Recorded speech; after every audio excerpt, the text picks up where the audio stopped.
On a envie d'être libre, de vivre avec sa copine chez soi, mais pas chez les parents. Ce n'est pas de leur faute. L'État devrait construire pour ces jeunes-là.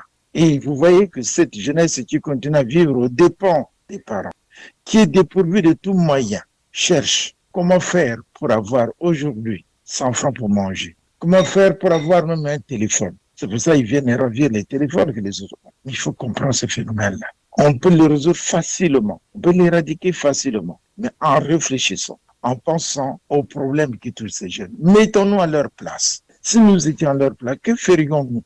Mettons-nous, regardons nos enfants. Vous avez la possibilité d'envoyer vos enfants en Europe étudier ou dans d'autres pays étudier. Mais les autres enfants que nous abandonnons, que faire d'eux?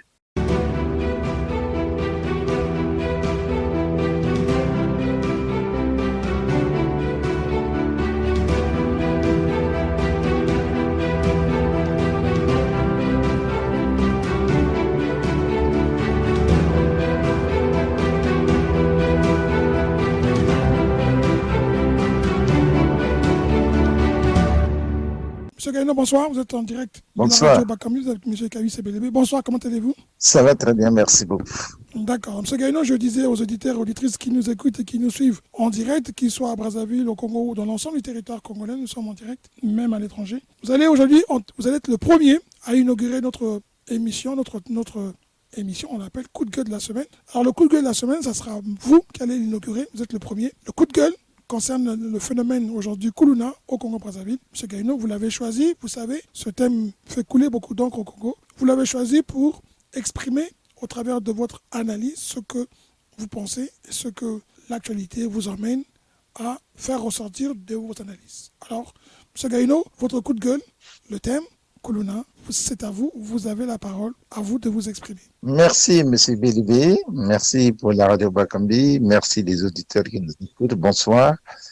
Nous avons voulu faire ce coup de gueule, je veux dire nous, parce qu'en accord avec notre animateur, M. Kaïsi Bélibé, parce qu'il s'est passé pas mal de choses. On a des informations dans les réseaux sociaux. Vous savez, aujourd'hui, il n'y a plus rien qui reste secret.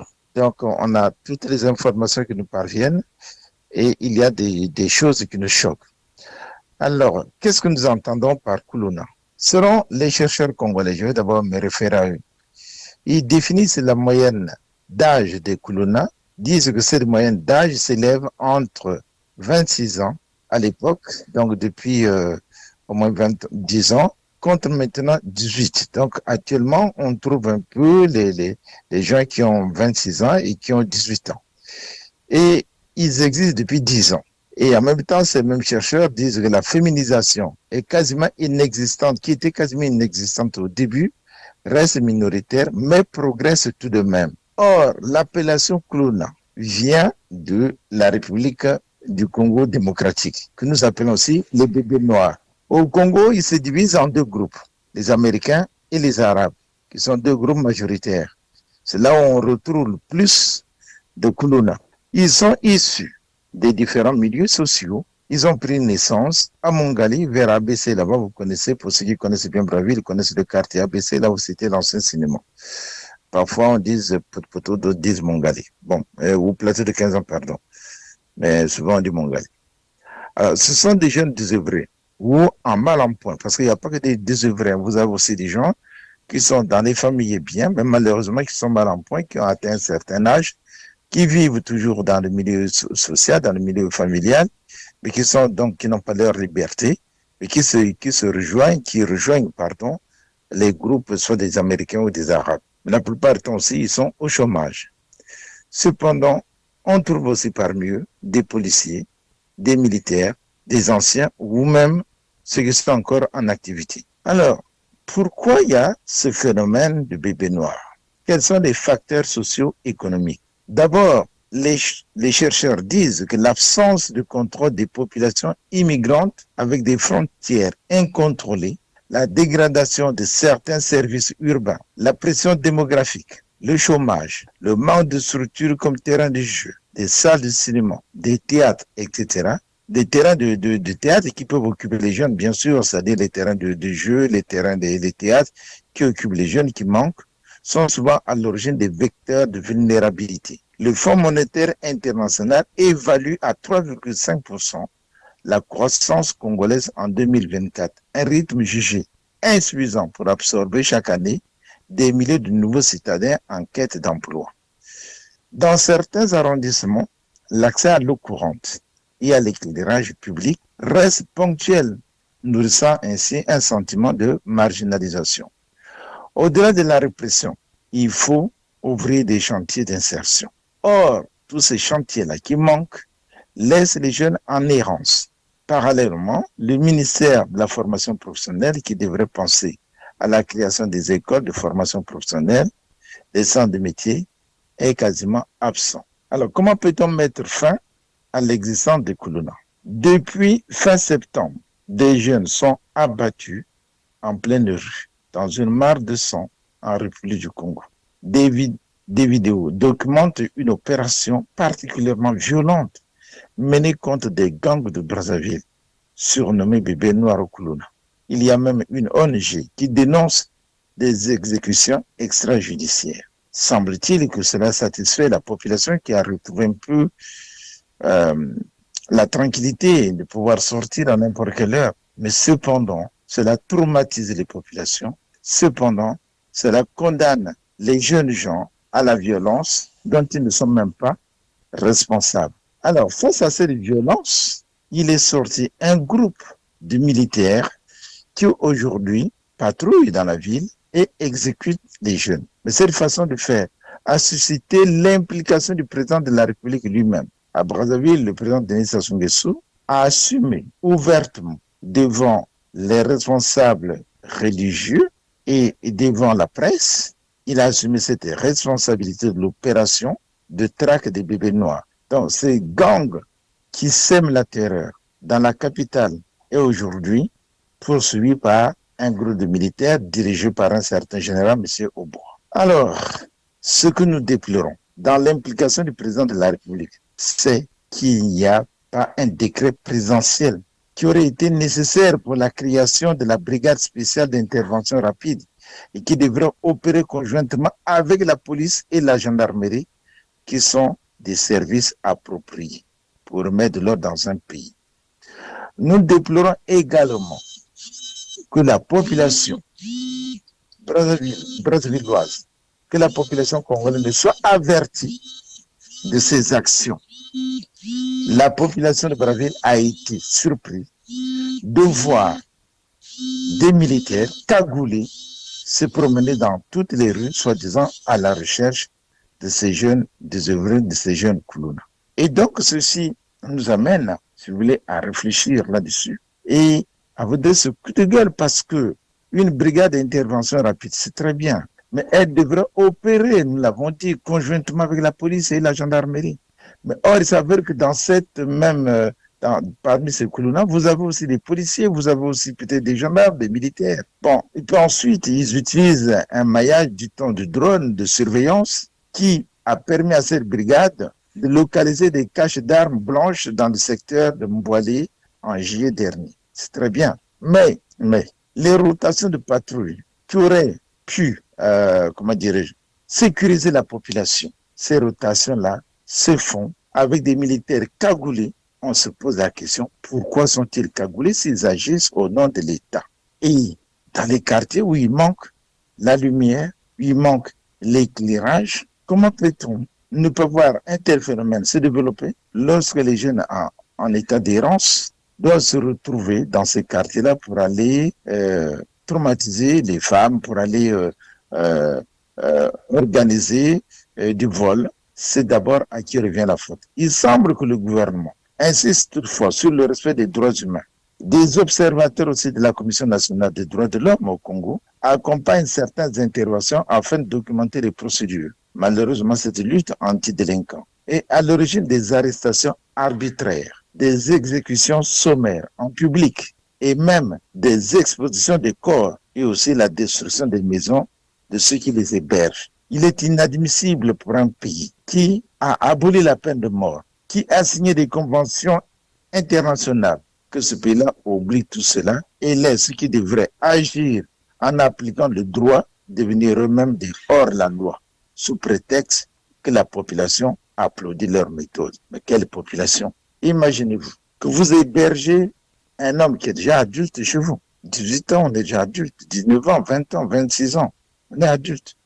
Mais vous l'hébergez, mais il est en chômage et quand il sort le soir, il ne vient pas vous demander la permission, il ne vous dit pas là où il va. Et vous ne pouvez pas contrôler vos enfants. Vous ne pouvez pas contrôler vos neveux parce qu'ils sont libres, ils ne travaillent pas. Et vous-même, vous ne travaillez pas. Vous êtes fatigué. Vous n'arrivez même pas à les nourrir parce que vous n'êtes pas payé pour ceux qui ont travaillé, qui devraient toucher la retraite, ne touchent pas leur retraite. Donc, du coup, ces hommes qui vivent sous votre toit, ils ont faim, vous n'avez rien à leur donner. Quelle autorité avez-vous sur ces jeunes? Donc, vous ne pouvez pas contrôler leur sortie. Mais qu'on découvre qu'il fait partie d'un gang, qu'on le prenne, qu'on le tue, soit devant vous, ou que le corps disparaisse, après qu'on vienne détruire votre maison, c'est inacceptable. Et cela ne peut pas se faire dans un pays de droit. Le pays doit jouer le rôle de protection de ses citoyens. Quelle que soit la faute que vous avez commise, il y a la justice. Et c'est à la justice de dire que vous avez commis telle faute, voilà, on vous punit pour ça, pour cela. C'est l'État, ce sont nos institutions qui ont aboli la peine de mort. Dans ce cas-là, puisque nous l'avons aboli nous-mêmes, ces jeunes-là, on les met en prison pendant le temps qu'il faut. Et au sortir de là, on les met dans les écoles de formation, dans les écoles d'apprentissage, pour qu'ils puissent intégrer l'association. Ce n'est que de cette manière-là que nous pouvons éradiquer ce phénomène de Kuluna, et non par la répression systématique. À moyen terme, on pense que seul un cocktail associant répression ciblée, je dis bien répression ciblée, inclusion économique et diplomatie régionale, fera reculer durablement la violence urbaine. Parce que aujourd'hui, nous pouvons tuer tous ces Kuluna, mais vous savez que la jeunesse, elle est plus forte, elle est plus peuplée. Cette jeunesse-là va intégrer ce monde. Mais si on ne s'occupe pas d'elle, elle s'occupera de nous. Ces jeunes gens qui deviendront adultes, abandonnés à l'errance, devraient suivre des cours d'alphabétisation, de cuisine collective, ou dans les centres diocésains, il y en a, on peut les mettre là-bas. On peut créer des écoles de formation, on peut créer des écoles de métier pour les occuper. Et ce n'est que de cette manière-là que nous allons éradiquer le phénomène de violence dans notre pays. Ce n'est pas avec les discours. On peut parler 1000 fois de la paix. Il n'y aura jamais la paix pour tout le monde tant que nous avions des jeunes en errance, tant que nous avions des retraités qui ne sont pas payés, des fonctionnaires qui ne sont pas payés, tant que nous avions des quartiers qui ne sont pas éclairés, abandonnés, quand nous n'avions même pas l'électricité, nous n'aurons que la violence. Ces jeunes-là, ils continuent à cohabiter avec leurs parents alors qu'ils ont besoin de leur liberté. Mais pour vivre libre, il faut vivre chez soi. Quand on a 20 ans, 25 ans, on a envie d'être libre, de vivre avec sa copine chez soi, mais pas chez les parents. Ce n'est pas de leur faute. L'État devrait construire pour ces jeunes-là. Et vous voyez que cette jeunesse qui continue à vivre aux dépens des parents, qui est dépourvue de tout moyen, cherche comment faire pour avoir aujourd'hui 100 francs pour manger. Comment faire pour avoir même un téléphone? C'est pour ça qu'ils viennent ravir les téléphones que les autres ont. Il faut comprendre ce phénomène-là. On peut le résoudre facilement, on peut l'éradiquer facilement, mais en réfléchissant, en pensant aux problèmes qui touchent ces jeunes. Mettons-nous à leur place. Si nous étions à leur place, que ferions-nous? Mettons-nous, regardons nos enfants. Vous avez la possibilité d'envoyer vos enfants en Europe étudier ou dans d'autres pays étudier. Mais les autres enfants que nous abandonnons, que faire d'eux? C'est à qui de s'occuper d'eux? C'est bien à l'État. Quand l'État ne s'occupe pas de ces jeunes, c'est la faute à l'État. Si ces jeunes-là agissent ainsi, c'est la faute à l'État. Donc, en conclusion de ce premier coup de gueule, l'État est le garant des libertés, le protecteur de la vie des citoyens. C'est l'État qui garantit le respect des lois et des accords qu'il a signés avec des organisations internationales. Rien ne doit se faire ni par émotion, ni par vengeance lorsqu'on est à la tête d'un pays. Dans un pays, il n'y a que la loi qui prédomine. Face à la loi, nous sommes tous égaux. Merci à vous. Nous attendons vos réactions. Merci, M. Gaïno. C'était votre coup de gueule. Vous avez analysé la situation, le phénomène Kuluna. Et évidemment, vous avez apporté une analyse, comme on dit, avec votre expertise et tout ce qui vous emmène à pouvoir arriver jusqu'à la conclusion sur le phénomène colonial. J'imagine que ce phénomène vous a touché et que vous allez essayer toujours de pouvoir l'analyser aussi avec M. Gaïno. M. Gaïno vient d'inaugurer pour nous ce que nous appelons notre coup de gueule, le coup de gueule de la semaine. Ce coup de gueule sera bien sûr redistribué et réécouté comme nous le ferons, nous le distribuerons dans les groupes où nous sommes présents et nous le rediffuserons aussi sur notre chaîne. En attendant, nous allons vous faire écouter notre émission qui, elle aussi, a consisté à parler des colonna, à parler de ce sujet. Nous vous la faisons écouter et j'espère que vous aurez le temps de pouvoir vous-même vous faire une idée après le coup de gueule que M. Gaïno vient de nous faire, de nous partager. Je vous remercie beaucoup. Vous êtes sur la chaîne, sur la radio Bakambi. Vous êtes en compagnie de M. Kayu Sebelebe, l'animateur et le fondateur de la radio Bakambi. Nous le répétons et nous le disons, nous sommes certes à l'extérieur, mais nous restons attachés au Congo et nous restons attachés à nos origines. Nous dire, vous pensez, ou que ceux qui pensent que parce que nous sommes à l'extérieur, nous sommes des critiques, ou nous sommes des critiques programmées comme pensent certains, nous disons non, nous ne sommes pas des critiques, nous sommes tout autant concernés que ceux qui sont restés à l'intérieur. Nous sommes encore plus concernés qu'à l'extérieur. Eh bien, nous sommes l'objet de critiques ou de remarques, ou même d'interrogations par des non-nationaux, non-congolais qui nous demandent et qui veulent comprendre ce qui se passe dans nos pays. Alors que ce n'est pas assez facile pour nous, ce n'est pas aussi évident pour que ceux qui sont au pays pensent que la diaspora n'est là que pour critiquer. Non, elle est là aussi pour apporter des solutions. Et M. Gaïno, au travers de son analyse, c'est ce qu'il a fait. Il a certes fait un coup de gueule, mais il a surtout réfléchi et apporté une analyse en décrivant les origines, les causes et l'implication de l'État, notamment du président de la République, qui s'est impliqué directement et qui est venu d'une certaine manière régulariser et apporter plus de précision sur la DGSP qui fait un travail au Congo. Nous ne sommes pas ici en train de dire que ce travail n'est pas apprécié, mais nous essayons de comprendre si cela se fait dans un cadre légal, juridique et surtout qui protège nos enfants qui sont le futur du Congo et qui ne va pas créer plus de divisions que plutôt emmener le peuple à l'unité. Car nous devons faire très attention.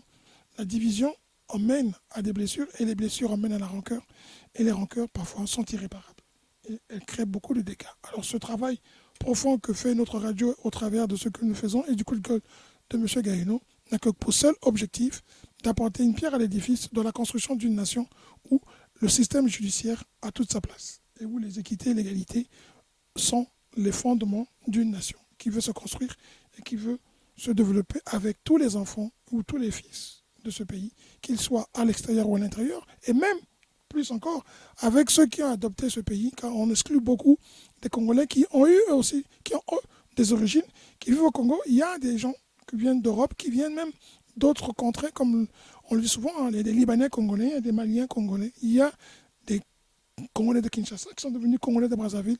Toutes ces communautés qui se sont installées et qui ont adopté le Congo ont leur part dans la construction du Congo. Voilà, nous aussi, à l'extérieur, nous estimons avoir notre part et nous espérons que vous ne prenez pas ces coups de gueule ou ces remarques ou ces analyses comme étant une pierre qu'on lance contre qui que ce soit, mais plutôt une pierre pour bâtir une nation avec des forteresses, avec une fondation solide.